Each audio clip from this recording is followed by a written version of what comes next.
بسم اللہ الرحمن الرحیم وبہ نستعین وہو خیر ناصر ومعین الحمد للہ رب العالمین وصلی اللہ علی رسولہ الکریم وعلی آلہ الطیبین الطاہرین المعصومین وإذا حصلت لك هذه المراحل انتقلت بالطبع إلى المرحلة الرابعة وهي طلب التصديق بثبوت صفة أو حال للشيء ويسأل عنه بهل أيضا ولكن تسمى هذه هل المركبة لأنه يسأل بها عن ثبوت الشيء لشيء بعد فرض وجوده والبسيطة يسأل بها عن ثبوت الشيء فقط إلى آخر. وبس ہماری معرف میں تھی باب ثالث معرف کے سلسلے میں، اور مطلب ما اور جو کلمات سوالیہ ہیں ایو حل اور لما کے سلسلے میں بیان کر رہے تھے آگاہ. اور بیان کیا ہم نے کہ مراحل ہیں جب انسان ایک چیز کی تعریف جاننا چاہتا ہے تو اس کو مختلف سوالوں کے ذریعے مراحل طے کرنے ہوتے ہیں تاکہ وہ صحیح نمونے سے اس چیز سے آگاہی پیدا کرے.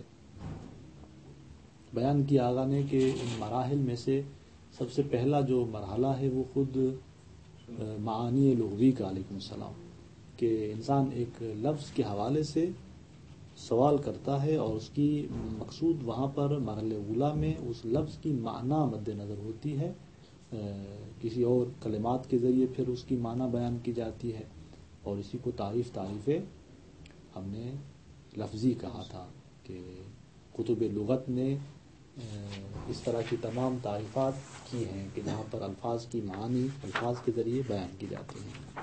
پھر فرمایا آغا نے کہ تعریف لفظی کے بعد انسان اس چیز کے بارے میں اس کی ماہیت کو تفصیلاً جاننا چاہتا ہے اور پھر سوال کرتا ہے ما ہوا سے. اب یہ مرحلہ ثانیہ کہ جس میں ما ہوا سے سوال ہوتا ہے، یعنی اجمال کے بعد اس چیز کی حقیقت کو تفصیلاً جاننا مطلوب ہوتا ہے. تو یہاں پر آپ فرماتے ہیں کہ کیونکہ وہ وجود سے آشنا نہیں ہوتا اور فقط اس شے کی ماہیت کو جاننا چاہتا ہے اور پھر ماں سے سوال کرتا ہے، تو یہ مائے شارحہ کے ہوتی ہے، اور جو اس کے بارے میں جواب دیا جائے گا اس جواب کو ہم تعریف اسمی کہتے ہیں. اور ہم نے کہا کہ وہاں پر حدود کے ذریعے حد تام، حد ناقص، رسم تام اور رسم ناقص کے ذریعے جواب دیا جائے گا، اور ان کو حد رسمی کہا جائے گا، حد تام رسمی کے نام سے اس کو پہچانا جائے گا. مگر یہ کہ یہاں پر اگر ناقص جواب دیا جائے، فقط جن سے قریب سے جواب دیا جائے، تو پھر دوبارہ ایو کلمے سے اس ماہیت کے ممیزات کے بارے میں سوال اٹھایا جائے گا. پھر وہاں پر فصل کے ذریعے اس ماہیت کا جواب دیا جائے گا، اور یہ پھر نوبت جاتی ہے ایو کے ذریعے سوال کرنے کی. پھر مرحلہ سوم آتا ہے. مرحلہ سوم میں بیان کیا آغا نے کہ وجود شے کی تصدیق کے سلسلے میں سوال کرتا ہے سائل، اور وہ سوال حل بسیطہ سے ہوتا ہے، کیونکہ حل بسیطہ فقط ایک چیز کے وجود کے سلسلے میں سوال کے لیے مورد استعمال ہوتی ہے. اور اس کے بعد آغا فرماتے ہیں کہ یہ جو سوال حل بسیطہ سے کیا جا رہا ہے، اگر مرحلے ثانیہ کے جہاں پر مائے شارحہ سے سوال کیا گیا، اس مائے شارحہ کے مرحلے اور حل بسیطہ کے مرحلے میں ترتیب اس طرح ہے طبعی جو ہم نے بیان کی کہ انسان پہلے مائے شارحہ کے بارے میں سوال کرے اور پھر جا کر اس چیز کے وجود اور اس کے سلسلے میں سوال اٹھائے. مگر یہ کہ کوئی شخص اگر اس مرحلے سوم کو مقدم کرتا ہے، پہلے وجود کے سلسلے میں سوال کرتا ہے، اب اگر وہ دوبارہ اس کی تفصیل جاننے کے لیے ماہیت کی تفصیل کے لیے سوال کرتا ہے ماں سے، تو پھر یہ مائے شارحہ نہیں بلکہ مائے حقیقیہ ہو جاتی ہے. اور جواب وہی ہے، جواب میں فرق نہیں ہے. جو ہم نے وہاں جواب دیا تھا مائے شارحہ کا، وہی جواب یہاں پر دیا جائے گا، لیکن اس جواب کو تعریف حقیقی کہا جائے گا. کیوں ہم اس ماں کو مائے حقیقیہ کہتے ہیں؟ اس لیے کہ اب یہ وہ ماہیت ہے کہ جو وجود رکھتی ہے، لذا ہم اس کو حقیقیہ کہہ رہے ہوتے ہیں.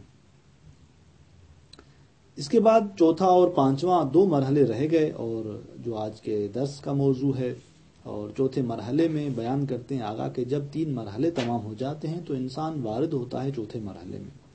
چوتھے مرحلے میں انسان پھر اس شے اور اس ماہیت کے خصوصیات کے سلسلے میں سوال کرتا ہے کہ مثلا یہ ماہیت کے جس کو ہم نے تفصیلاً جانا، آیا یہ صفت رکھتی ہے یا نہیں رکھتی، آیا اس کے لیے فلاں حالت ہے یا فلاں حالت نہیں ہے.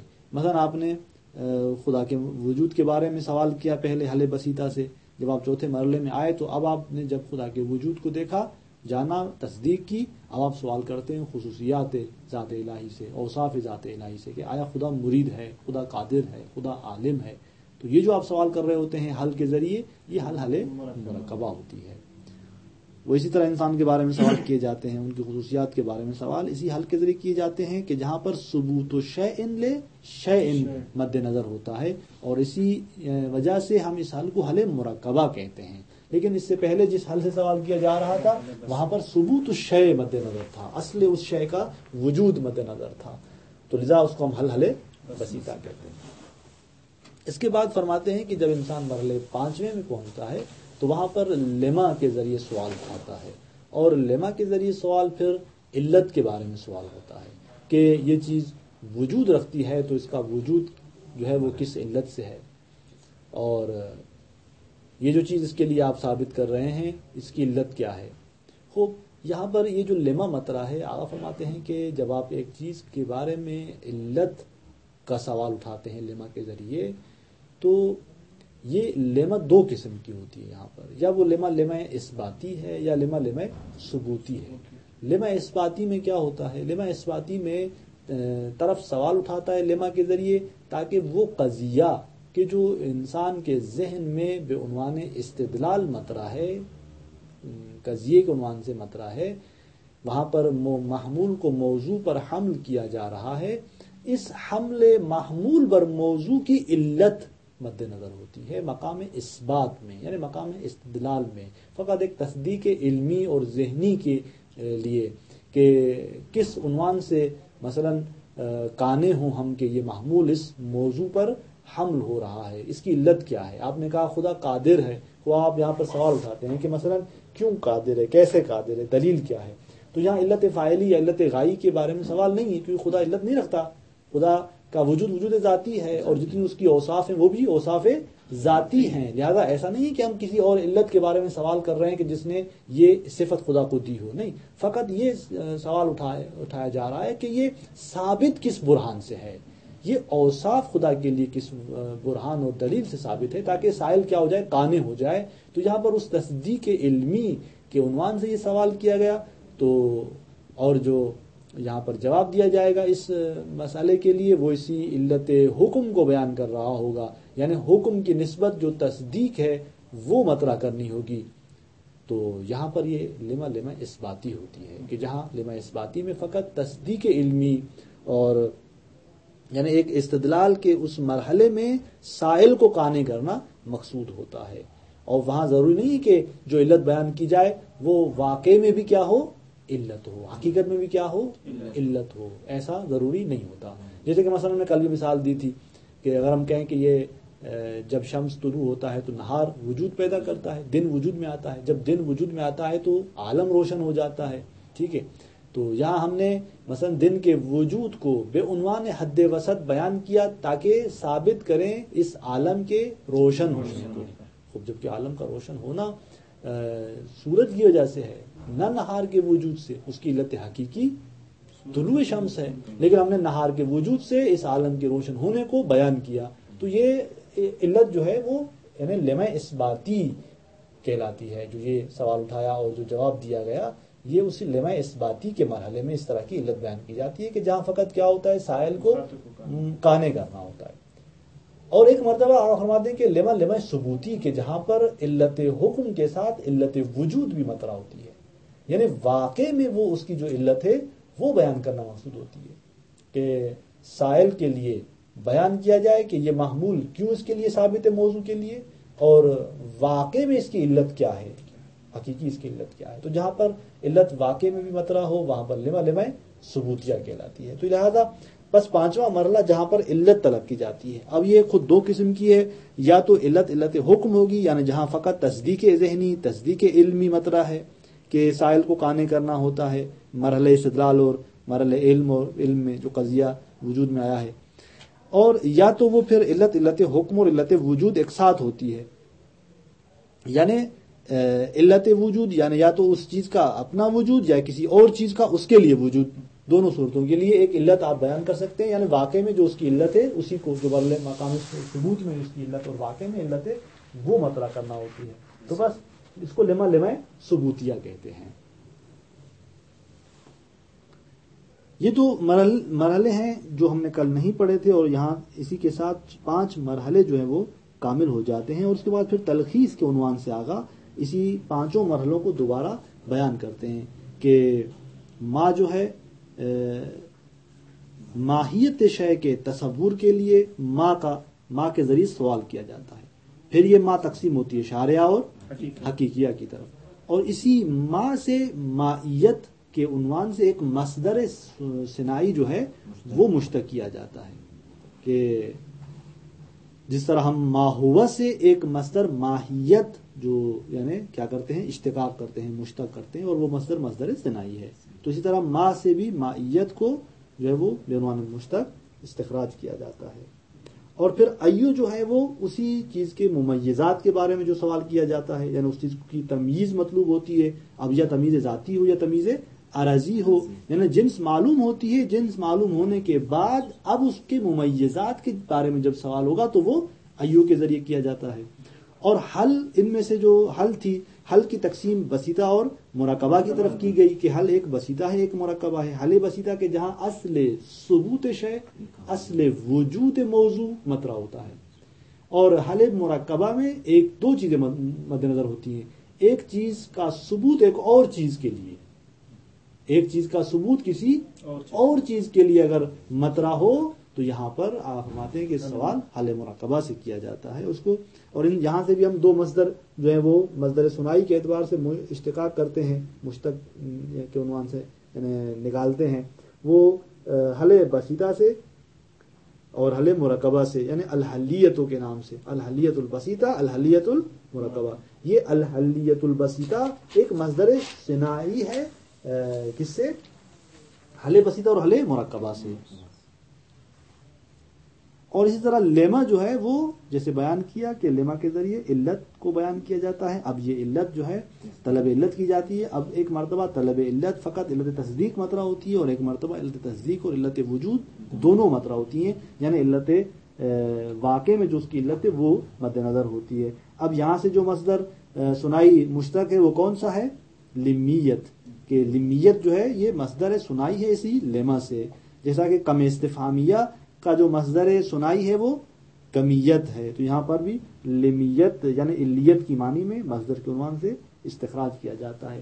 یہ وہ کلمات سوالی تھے کہ جن کے لیے آقا نے مطلب اساسی یعنی مطالب کلی اور وہ بھی بنیادی اور اصول کا نام دیا ہے، کہ یہ جو مطالب تھے، مطلب ہم نے کہا تھا کہ یعنی جو چیز طلب کی جائے، مورد سوال ہو، اور ایک مطلب ما یعنی ما کے ذریعے جو چیز سوال کی جا رہی ہے، مطلب ایو یعنی ایو کے ذریعے جو چیز پوچھی جا رہی ہے، تو یہ مطالب تھے مختلف، ما، ایو، حل اور لما کے ذریعے یہ مختلف 4 مطالب تھے۔ یہ جو مطالب تھے یہ مطالب اساسی اور اصولی ہیں۔ ان کے علاوہ بھی ہمارے پاس کلمات سوالی ہیں کہ جن کے ذریعے مطلب وجود میں آتے ہیں، یعنی سوال پوچھے جاتے ہیں، اور ان کو بھی ہم مطالب کہتے ہیں، لیکن وہ مطالب کیا ہیں؟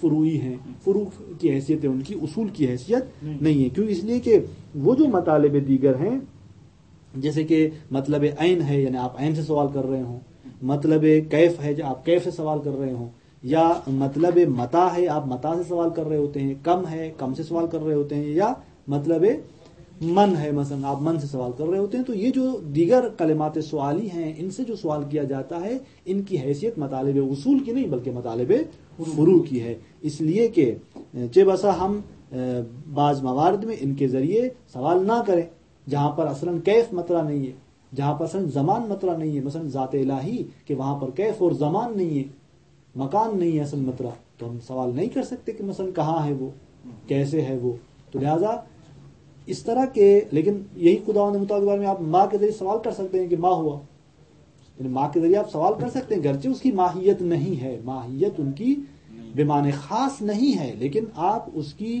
تعریف کے لیے سوال کر سکتے ہیں کہ یہ ذات کون ہے، لیکن آپ نہیں کہہ سکتے کہ یہ ذات کہاں ہے، یہ ذات کیسے ہے، یعنی مکان زمان اور کیفیت کے بارے میں آپ سوال نہیں کر سکتے.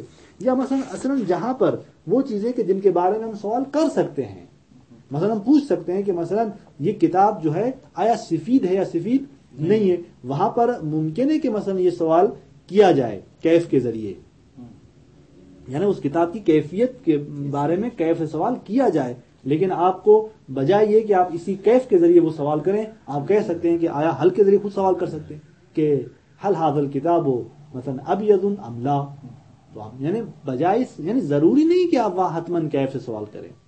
یا مثلا فرض کرتے ہیں کہ آپ پوچھ رہے ہیں کہ یہ کتاب خانہ کہاں پر ہے، تو آپ سوال کرتے ہیں کہ عین المکتبۃ، یہ لائبریری کہاں پر ہے، یہ کتاب خانہ کہاں پر ہے. لیکن یہ وہ مورد ہے کہ جہاں آپ عین سے سوال کر سکتے ہیں، لیکن پھر بھی ہم ضروری نہیں کہ عین سے کریں.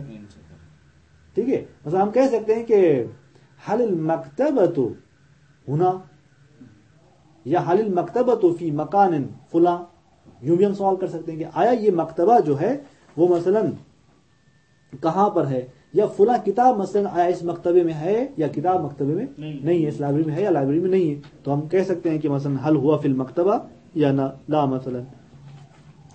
اسی طرح آغا فرماتے ہیں کہ یعنی یہ جو مطالب ہیں عین اور متا اور کیف اور ان کا، یہ مطالب فروع کا نام رکھتے ہیں، اصول کا نام، امہات مسائل نہیں ہے. یعنی آپ ایسا نہیں ہے کہ ان کے ذریعے محتاج ہوں سوال کرنے پر، جہاں ان کے ذریعے سوال کیا جا سکتا ہو اور وہاں آپ کے لیے ضروری ہو کہ آپ حتماً ان کے ذریعے سوال کریں، نہیں، یہ فروع کی حیثیت رکھتے ہیں. بس یہ اس اعتبار سے آغا فرماتے ہیں فرق کرتے ہیں ان مطالب سے کہ جو ہم نے بیان کیے تھے. فرماتے ہیں کہ وَإِذَا حَصَلَتْ لَكَ هَذِهِ الْمَرَاحِلِ انتقلت بالطبع إلى، جب آپ کے لیے یہ مراحل حاصل ہوئے تو اب آپ منتقل ہوں گے طبعاً إلى المرحلة الرابعة، چوتھے مرحلے کی طرف. وَهِيَ طلب التصدیق بثبوت صفة او حال للشيء. یہ مرحلہ رابعہ فرماتے ہیں کون سا مرحلہ ہے؟ یہ مرحلہ طلب تصدیق کا ہے، ایک صفت کے ثبوت کے سلسلے میں یا ایک چیز کے لیے کسی حالت کے ثبوت کے سلسلے میں. وَيُسْأَلُ عَنْهُ بِحَلْ أَيْضًا، کہ جس کے بارے میں سوال کیا جاتا ہے کس سے؟ حل کے ذریعے. وَلَكِنْ تُسَمَّى هَذِهِ حَلَ الْمُرَكَّبَةِ، لیکن اس حل کو کیا نام دیا جاتا ہے؟ حل مرکبہ کا نام دیا جاتا ہے. لِأَنَّهُ يُسْأَلُ بِهَا عَنْ ثُبُوتِ شَيْءٍ لِشَيْءٍ بَعْدَ فَرْضِ وُجُودِهِ، اس لیے کہ حل مرکبہ سے سوال کیا جاتا ہے ایک چیز کے ثبوت کا، لشیء، ایک اور چیز کے لیے، بعد فرض وجود ہی، اس دوسری چیز کے وجود کے بعد. یعنی آپ نے خداوند متعال کے وجود کو پہلے ثابت کیا، اب آپ کہہ رہے ہیں کہ آیا وہ عالم ہے یا نہیں ہے، اب آپ ارادے کو، علم کو اس کے لیے ثابت کر رہے ہیں. بس یہ حل مرکبہ کا کام ہے. والبسیطۃ یسأل بها عن ثبوت الشیء فقط، بسیطہ میں اصلا ایک چیز ہوتی ہے اور اسی ہی ایک چیز کا ثبوت مد نظر ہوتا ہے، دو چیزیں اصلا نہیں ہوتی. لذا فرماتے ہیں کہ بسیطہ جس سے سوال کیا جاتا ہے اصل ثبوت شیء سے.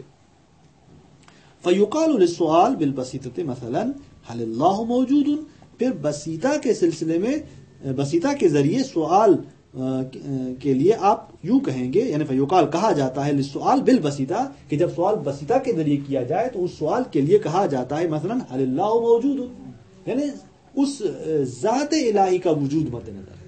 نہ یہ کہ دو چیزیں ہوں، ایک ذات الہی ایک اور چیز، پھر اس دوسری کو ثابت کرنا مقصود ہو، ایسا نہیں ہے، فقط ذات الہی کا وجود مطرح ہے. وللسؤال بالمرکبۃ، اما جہاں پر سوال حل مرکبہ سے، وہاں پر اس سوال کے لیے کہا جائے گا بعد ذالک، اس وجود الہی کے ثابت ہو جانے کے بعد کیا کہا جائے گا؟ حل اللہ الموجود مرید، آیا خداوند متعال ارادہ رکھتا ہے یا نہیں رکھتا. فَإِذَا أَجَابَكَ الْمَسْئُولُ عَنْ حَلِ الْبَسِيطَةِ أَوِ الْمُرَكَّبَةِ، اب جب مسئول نے، جس سے سوال پوچھا گیا تھا، اس نے آپ کو جواب دیا اس حل بسیطہ کا یا مرکبہ کا. حل اللہ موجود، کہا نعم. حل اللہ الموجود مرید، کہا نعم مثلا، تو تنزع نفسک الی، پھر آپ کا نفس متوجہ ہوگا اس مرحلے خامسہ کی طرف. وہ کیا ہے؟ وہی طلب العلت، مرحلہ خامسہ علت کے کا طلب کرنا ہے. اما علت الحکم فقط، یا تو وہاں پر پھر علت حکم ہے، یعنی کیا؟ یعنی استدلال اور تصدیق کے مرحلے میں علت کو جاننا ہے تاکہ سائل کو یقین ہو جائے کہ یہ جو حکم بیان کیا جا رہا ہے محمول کو موضوع کے لیے یا اصل وجود کو ثابت کیا جا رہا ہے، یہ کس برہان سے ہے، کس دلیل سے ہے. یعنی وہ تصدیق کو یقینی بنانا چاہتا ہے تاکہ وہ قانع ہو جائے. اے البرہان علی ما حکم بہ المسئول فی الجواب عن حل، یعنی علت حکم سے مطلب برہان طلب کرنا ہے اس بات پر کہ جس کا حکم کیا ہے جواب دینے والے نے، فی الجواب عن حل، کس بات میں؟ جب اس نے حل سے جواب کیا تھا، حل کے بارے میں جو جواب دیا تھا، اس جواب میں جو اس نے حکم بیان کیا تھا. اب مثلا کہا حل اللہ موجود، بس حکم وجود بیان کیا ذات الہی کے لیے حل بسیطہ میں، یا حل اللہ مرید، حکم ارادہ بیان کیا ذات الہی کے لیے حل مرکبہ میں. اس حکم پر برہان قائم کرنا مقصود ہوتا ہے. او علت الحکم و علت الوجود معن، یا علت حکم اور علت وجود ایک ساتھ مطرح ہے. علت حکم یعنی برہان قائم کرنا تصدیقی مرحلے میں، اور علت وجود یعنی علت فاعلی، علت غائب وغیرہ معلوم کرنا کہ یعنی کس چیز نے اس کو وجود دیا. خوب ذات الہی کے مرحلے میں علت فاعلی وجود نہیں رکھتی، وہاں پر ہم برہان تصدیقی قائم کریں گے. لیکن جہاں پر علت فاعلی کا ہونا ضروری ہے کیونکہ وہ چیز معلول علت ہے، تو وہاں پر علت واقعی اس کی بیان کی جائے گی، علت فاعلی بیان کی جائے گی. اور یہ علت وجود بھی یعنی عام ہے، یا تو اس بات کو کہ مقصود وجود خودش ہے. کہاں پر؟ جب آپ نے کہا مثلا الانسان موجود، حل الانسان موجود، آپ نے حل بسیطہ سے سوال کیا، جواب دیا گیا نعم. بس یہاں پر اگر علت کا سوال کیا جائے گا تو یہ علت خود وجود شے کی ہے، یا علت وجود شے لشے کی ہوگی. یہ کہاں پر؟ جہاں آپ کہیں گے کہ الانسان عالم.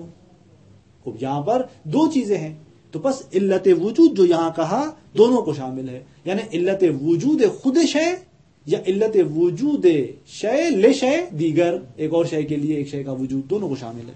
یعنی دوسرے الفاظ میں علت حل بسیطہ کے جواب میں جو جواب دیا گیا، حل مرکبہ کے جواب میں جو جواب دیا گیا، دونوں کی علت فاعلی مطرح ہے دوسرے الفاظ میں.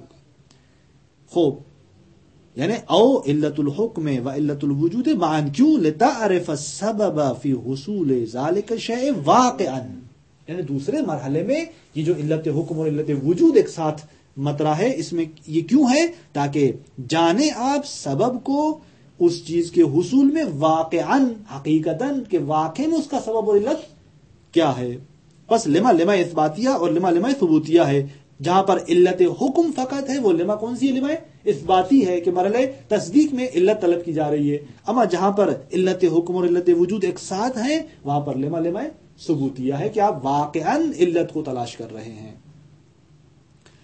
وَيُسْأَلُ لِأَجْلِ كُلٍّ مِّنَ الْغَرَضَيْنِ بِكَلِمَةِ لِمَا الاستفهامية، پھر ان دونوں غرض میں سے ہر ایک کے لیے، یعنی جہاں پر غرض علت حکم ہو یا غرض علت حکم اور علت وجود دونوں ہو، ان دونوں میں سے ہر ایک کے لیے سوال کیا جائے گا کلمہ لما استفهامية سے. فَتَقُولُ لِطَلَبِ علت الحکم مثلا، جہاں پر علت حکم کی طلب مد نظر ہے وہاں پر آپ کہیں گے کہ لما کان اللہ مریدا. اب یہاں پر کیوں علت وجود مطرح نہیں ہے؟ اس لیے کہ خدا کی کوئی علت نہیں ہے، اس کی اوصاف بھی اس کے لیے عین ذات ہیں. بس یہاں پر اگر ہم کہتے ہیں خدا ارادہ رکھتا ہے تو یہاں اگر ہم سائل طلب علت کر رہا ہے تو مراد علت حکم ہے، نہ علت واقعی، یعنی اس کے علت فاعلی مد نظر نہیں ہے. کیوں؟ اس لیے کہ ذات الہی کی کوئی علت فاعلی نہیں ہے. یہاں پر علت حکم مطرح ہے، یعنی کس دلیل اور برہان کے مطابق آپ نے کہا کہ ذات الہی ارادہ رکھتا ہے. خوب، وَتَقُولُ مَثَلًا لِطَلَبِ عِلَّةِ الْحُكْمِ وَعِلَّةِ الْوُجُودِ مَعًا، اور جہاں پر علت حکم اور علت وجود ایک ساتھ مطرح ہے وہاں پر آپ کیا کہیں گے؟ لِمَا كَانَ الْمَغْنَاطِيسُ جَاذِبًا لِلْحَدِيثِ، یعنی اس مغناطیس میں جاذبیت کیسے ہے، کیوں ہے حدیث کے لیے.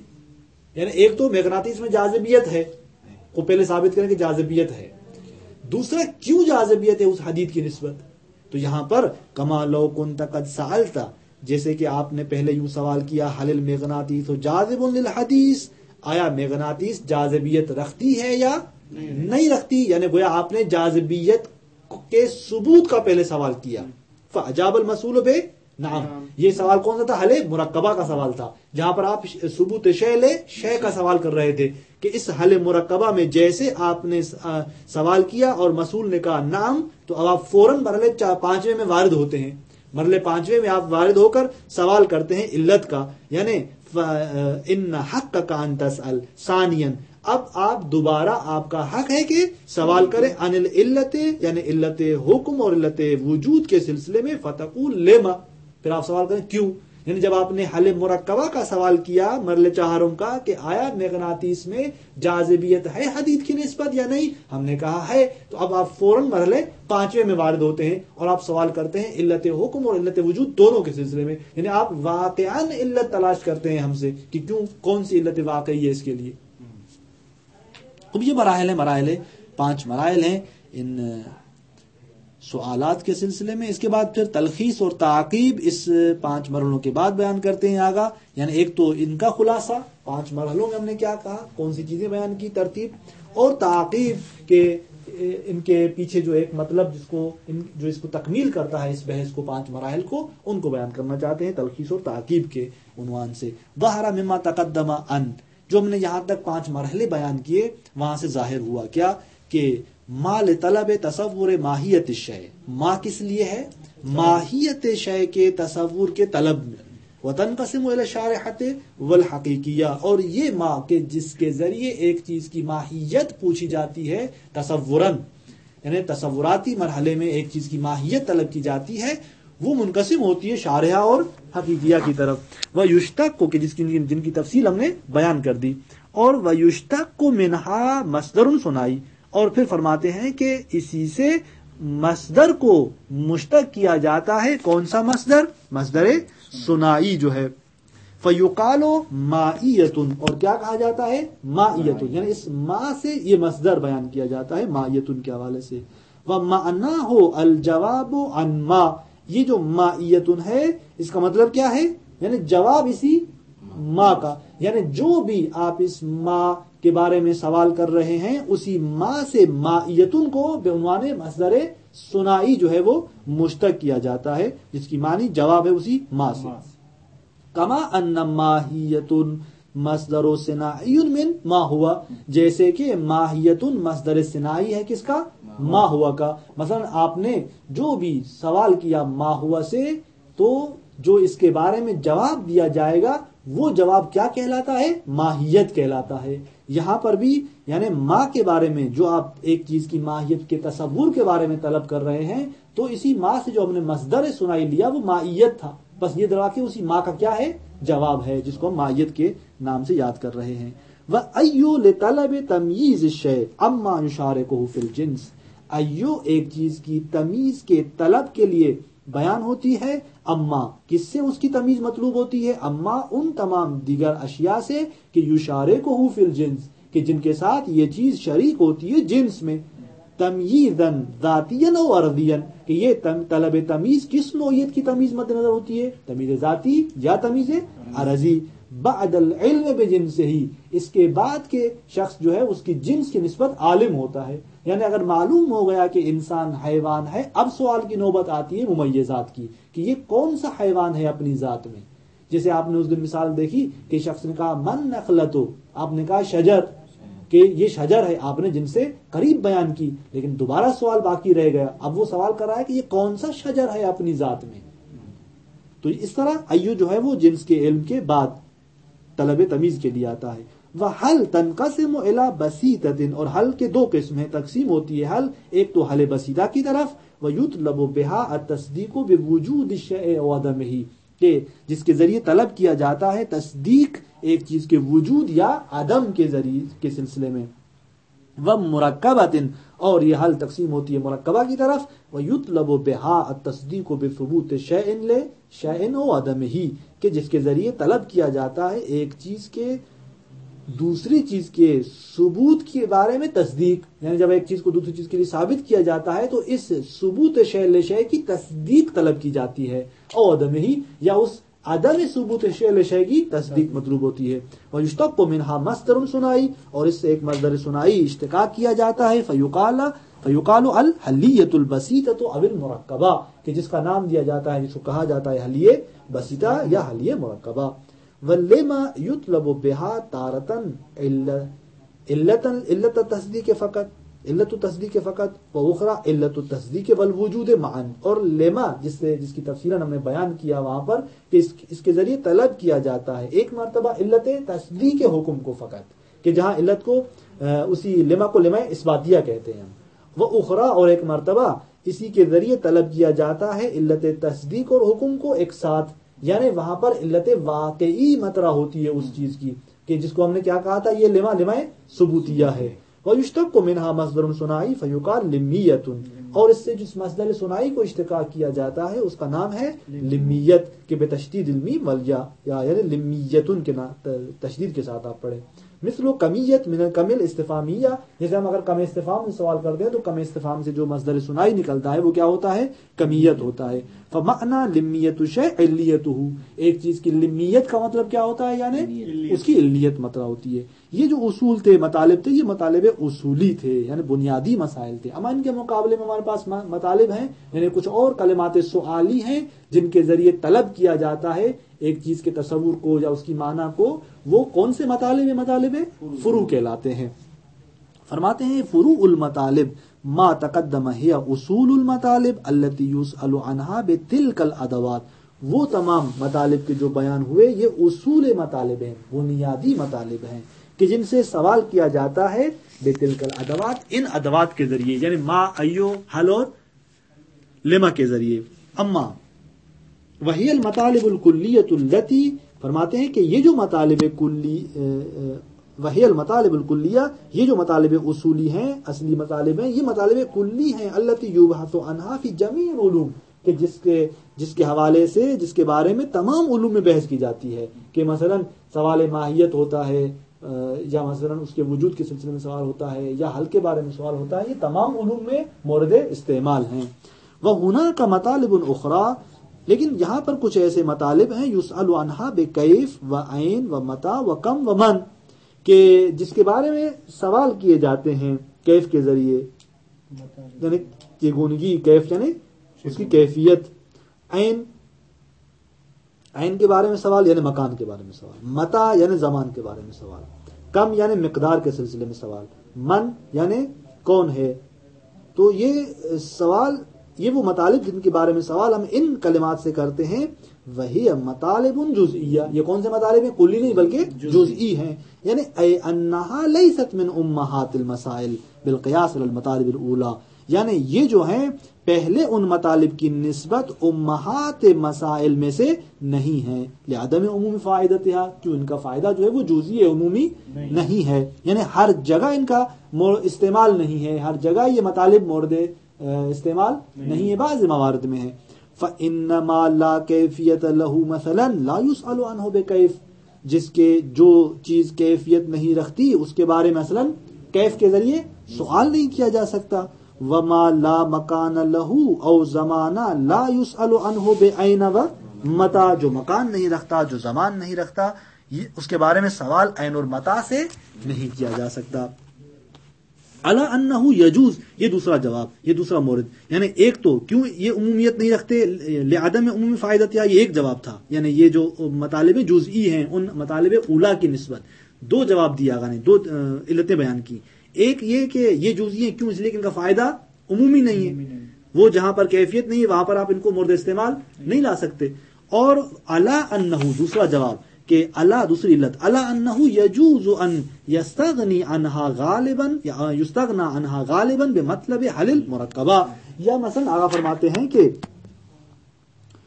اس بنا پر کہ ممکن ہے ان مطالب جزئیہ سے بے نیاز ہو جائے شخص، یا مثلا اس غنا جو ہے وہ ختم ہو جائے، ضرورت کیا ہو جائے، ختم ہو جائے ان کی نسبت غالباً کس کے ذریعے، مطلب ہے حل مرکبہ سے. یعنی آپ حل مرکبہ کے ذریعے بھی ان کے موارد میں، آپ حل مرکبہ کے ذریعے بھی وہ سوال پوچھ سکتے ہیں. ضروری نہیں کہ آپ وہاں پر حتماً ان کلمات کو جو کہ مطالب جزئی استفادہ کریں، بس جب آپ خود ان کے موارد میں غالباً اکثر موارد میں آپ حل کے ذریعے بھی کام لے سکتے ہیں، تو اس کا مطلب یہ ہوا کہ یہ مطالب اساسی اور کلی نہیں رہتے. یعنی جہاں آپ کیف کا مورد ہے، کیف کے ذریعے سوال کر سکتے ہیں، لیکن وہاں پر آپ حل سے بھی سوال کر سکتے ہیں. تو اس کا مطلب یہ ہوا کہ کیف کی جو حیثیت ہے وہ پھر امہات مسائل کی نہیں رہتی. جہاں پر آپ عین کے ذریعے سوال کر سکتے ہیں اور وہاں پر آپ عین سے سوال نہ کریں اور حل سے کر سکتے ہوں، تو اس کا مطلب یہ ہوا کہ ہم عین کے محتاج نہیں ہے سوال کرنے میں، بس یہ امہات مسائل نہیں ہوتے. مثال دیتے ہیں آگا، فَبَدَلًا أَن تَقُولَ مثلاً، کہ یہ جملہ جو آپ کہیں مثلا کیف لون ورق الکتاب، کہ مثلا کتاب کے اوراق کا رنگ کیسا ہے، وَأَيْنَ ہوا، یہ کتاب کہاں پر ہے، وَمَتَى طُبِعَ، اور اس کو کہاں پر پرنٹ کیا گیا ہے، چاپ کیا گیا ہے. یہ جو آپ سوال کر رہے ہیں، کس کے ساتھ سوال کیا آپ نے؟ کیف سے، عین سے اور متا سے. خوب آپ فرماتے ہیں کہ فَبَدَلًا أَن تَقُولَ مثلاً، اس سوال کے بدلے میں آپ یوں کہہ سکتے ہیں تقول کہ حل ورق الکتاب ابیض، آیا کتاب کے اوراق سفید ہے، وحل ہوا فی المکتبۃ، آیا یہ کتاب اس لائبریری میں ہے. ٹھیک ہے. وحل طُبِعَ هذا العام، کیا اس کو اسی سال پرنٹ کیا گیا ہے. یعنی کہنے کا مطلب یہ کہ آپ عین اور کیف اور متا کے بارے میں جہاں سوال کر سکتے ہیں، ضروری نہیں کہ آپ وہاں ان کے ذریعے سوال کریں، بلکہ آپ حل کے ذریعے بھی سوال پوچھ سکتے ہیں.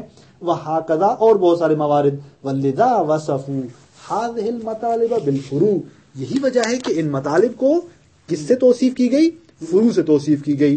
وَتِلْكَ بِالْأُصُولِ، اور وہ جو امہات مسائل تھے، مطالب اصولی تھے، ان کو تعبیر کیا گیا اصول سے. ان کی وجہ یہ ہے. پس معلوم ہوا کہ یہ جو مطالب ہیں یہ مطالب جزئیہ ہیں. فقط ایک حدیث ہے جس کو پڑھنا چاہتا ہوں اس مطلب کو ثابت کرنے کے لیے کہ خداوند متعال کیفیت یا مثلا زمان اور مکان سے ماورا ہے. خوب، یہی وجہ ہے کہ بعض روایات میں بھی یہ مطلب بیان ہوا ہے کہ یعنی خداوند متعال کے بارے میں آپ عین سے، کیف سے اور متا اور ان چیزوں سے سوال نہیں کر سکتے. کیوں؟ اس لیے کہ ذات الہی وہ ہے کہ جس نے کیف کو کیفیت دی ہے، جس نے زمان کو زمانیت دی ہے، عین کو عینیت دی ہے. تو اس کے سلسلے میں آپ سوال کیف اور ان چیزوں کے ذریعے نہیں کر سکتے. بس یہ کچھ ایسے موارد تھے کہ جس میں ہم نے کہا کہ اصلا کیف مطرح نہیں ہے، اصلا عین مطرح نہیں ہے. جیسا کہ یہاں پر ایک حدیث ہے جس میں یہ کلمات ہیں کہ ان اللہ عظیم رفیع لا یقدر العباد علی صفته، کہ بندے اس کی صفت پر قادر نہیں ہیں. ولا یبلغون کنہ عظمتہ، اس کی عظمت کے کن تک وہ نہیں پہنچ پاتے. لا تدرکہ الابصار وہو یدرک، کہ آنکھیں اس کو دیکھ نہیں سکتی، وہ ابصار کو، آنکھوں کو کیا کرتا ہے؟ دیکھتا ہے. وہو اللطیف الخبیر ولا یوصف بکیف، اس کو کیف سے متصف نہیں کیا جا سکتا. ولا عین ولا حیث، نہ عین سے نہ حیث سے، حیث یعنی وہی زمان. فکیف اصفہ بکیف، مولا فرماتے ہیں کہ کیسے میں اس کو متصف کروں کیف سے. وہو الذی کیف الکیف حتی صار کیفا، وہ ہے جس نے کیف کو کیفیت دی اور پھر یہ کیف بنا. فعرفت الکیف بما کیف لنا من الکیف، اور میں نے کیف کو پہچانا اس چیز سے کہ جس کو اس نے کیفیت دی ہمارے لیے. خوب، پھر فرماتے ہیں کہ ہم کیفا اصفہ بعین، میں کیسے اس کی توصیف کروں عین سے. وہو الذی عین العین حتی صار عینا، وہ ہے جس نے عین کو عینیت بخشی جس سے وہ عین ہو گیا. فعرفت العین بما عین لنا من العین، پھر میں نے عین کو پہچانا اس چیز سے جس کو اس نے عینیت دی ہمارے لیے. پھر فرماتے ہیں امام کہ ہم کیفا اصفہ بحیث، کیسے میں اس کو زمان سے، حیث سے، حیثیت سے متصف کروں. وہو الذی حیث الحیث حتی صار حیثا فعرفت الحیث بما حیث لنا من الحیث. پھر فرماتے ہیں فاللہ تبارک و تعالی داخل فی کل مکان، یعنی ہر جگہ ہے، محدود نہیں ہے. وخارج من کل اشیاء، لا تدرکہ الابصار وہو یدرک الابصار لا الہ الا هو العلی العظیم. یعنی پہلے یہ بھی کہا کہ یہ زمان مکان اور اس طرح کی چیزوں میں محدود نہیں ہے کہ ہم اس کے بارے میں زمان اور کیف کو مطرح کریں. پھر تعطیل کے شعبے کو بھی رفع کیا، یعنی ایسا بھی نہیں ہے کہ ذات الہی کے بارے میں ہم معرفت نہیں رکھ سکتے، بلکہ یوں ہم آپ کہہ سکتے ہیں خدا کے بارے میں کہ وہ ذات کون ہے، داخل فی کل مکان وخارج من کل شیء لا تدرکہ الابصار وہو یدرک الابصار لا الہ الا هو العلی العظیم. یعنی اس طرح آپ اس کو پہچان سکتے ہیں. معرفت کلن تعطیل نہیں ہے ذات الہی میں، لیکن ہاں حیث اور عین اور کیف اور ان چیزوں سے ہم اس کو توصیف نہیں کر سکتے. بس اس اعتبار سے یہ روایت بھی خود تائید ہے اس مطلب پر کہ بہت سارے ایسے موارد ہیں کہ جہاں پر یہ جو مطالب ہیں عین کیف اور یہ اصلا ان کا مورد نہیں ہے کہ آپ وہاں پر کیف اور عین سے سوال کریں. اور کچھ موارد ایسے ہیں کہ جہاں پر آپ ان کے ذریعے سوال تو کر سکتے ہیں، لیکن ضروری نہیں ہے کہ آپ حتماً ان سے سوال کریں، بلکہ آپ وہاں پر حل مرکبہ سے بھی سوال تبدیل کر سکتے ہیں. وصلی اللہ علی رسول کریم.